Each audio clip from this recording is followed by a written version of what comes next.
There's two ways you can do an offer. And the first way is the way most people gravitate towards, which is you just get better and you just work really hard and you just put in the hours and you figure out ways to improve over time. And then after a while, you will just become an expert. The only problem with that is it's very hard, it's very slow, it's very tedious.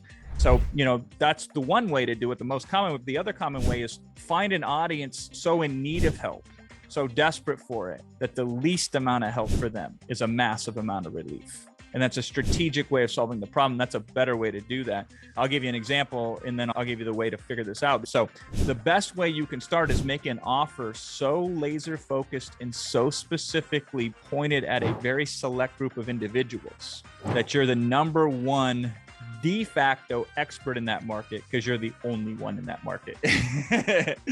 That's the best type of offer that you could ever make. So I don't do it anymore because I don't have to, because I have the expertise and I have the status and I have the proof and I have the unconscious competence and I put in the reps and I have 10 years experience on most people because most people haven't been in the business for 10 years and I've been an expert for 10 years, right? You'll get that automatically as a byproduct. You'll trade up and you'll scale up over time. But at first say, who are the people that with the least amount of effort, where I could barely even try, I could have a massive exponential improvement into the quality of their life? You start with the offer. By the way, you have that and it becomes almost inconsequential what format you use, via webinar, via phone, via squeeze page, via ebook, whatever, right? So that's the first thing we're looking for is the offer. And then the second thing that I want to be able to do on that webinar is create what we call a paradigm shift. And this is hard to teach, I think, only because it seems foreign. It's easy to actually do, but to wrap your head around the concept, it's challenging for a lot of people. So we might have to spend a little bit of time on this, but I'll give you an example of a paradigm shift. I was speaking in front of an audience once, about 50, 60 people. Average person in that room had to pay $15,000 to be in this room. So no slouches, but they brought me up there to speak and I was just riffing, no script, no slides. I had a whiteboard and that was it. And I was working with the audience and I saw this young man and he stood up and he asked this question to me. He says, Jason, I'm struggling with trying to be successful and it's been an issue for me. And I said to him, define success to me economically. And he says back to me, he says, $10,000 a month. If I made only if I could make $10,000 a month, then I would be a success. And I looked him right in the eyes in front of this whole audience. And I said to him, I said, you are not ready for success yet. Success is $50,000 a month. I said, what I want you to figure out is how do you fail your way to $10,000 a month? And if you were there in this room with me, you could see it in his eyes. The color of his face changed. His pupils dilated. He was a different person. He could not go back to the old way of thinking. I created a paradigm shift for him immediately.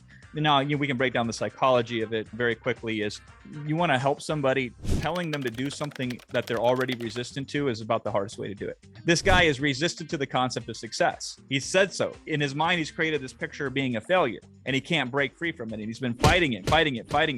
So if you fight it just like he's been fighting it, you'll probably get the same results that he's getting, which is he's stuck. He's not making movement. He's not making progress. So I accepted his reality. I said, okay, cool. You want to take the attitude of failure? We'll take it. We'll just make it useful. And that's where the aha was. It was great because when I locked eyes with him and I saw it, that he got it, I said, you already know what to do, don't you? And he goes, yes. I said, keep it to yourself and then report back to me once you've done it. And he goes, got it. Now, that's a micro example of a paradigm shift. But on a macro, when I'm creating a webinar, the attitude is this. What's the biggest limiting belief?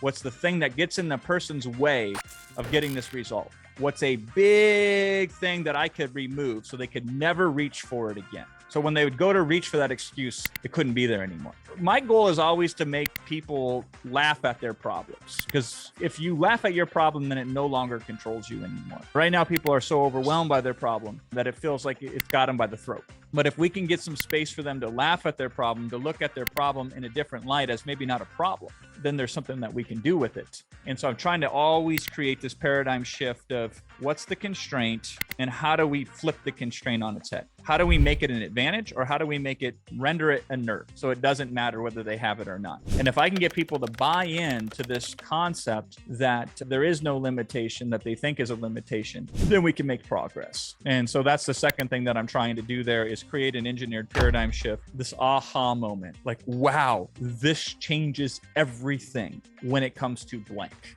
So the homework for you is, what's the setup? What's the communication where when a person hears it, they say, this changes everything. And now they feel capable where they used to feel incapable. Now they feel like there's progress that can be made where previously there wasn't progress. And so that's the second thing is creating that paradigm shift. So offer number one, compelling offer, irresistible.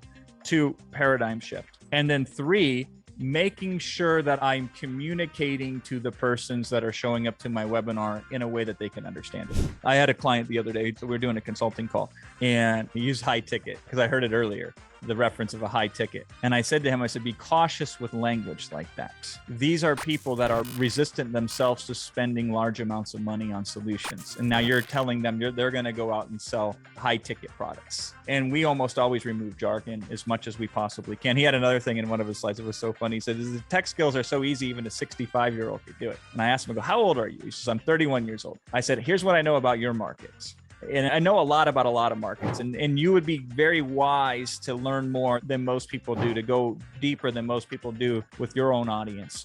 I said to him, I said, the best buyers in your market are typically 55 years old, and they're looking to get out of it before they turn 65. And so this could be very derogatory or could be interpreted to them very differently than what I know your intention is. And just helping him change the wording, even the I's to the U's. Because ultimately, what will sell people more than anything is your ability to, through communication, transform that individual. There's no more greater establishment of authority than when somebody says, wow, listening to you on this topic, I've gotten more out of it in 15 minutes than I had listening to the last 15 speakers for the last 15 hours. You have better insight into who I am and what I need than all the rest of them combined. And so those are the 3 things. Those are the high level stuff. Technique is simple. Then it's just a matter of I can give you the check boxes. I mean, they're in my book. Like you do this, you do that, you do this, you do that, you do this, you do that. But these are the raw ingredients that I want first before I cook the meal.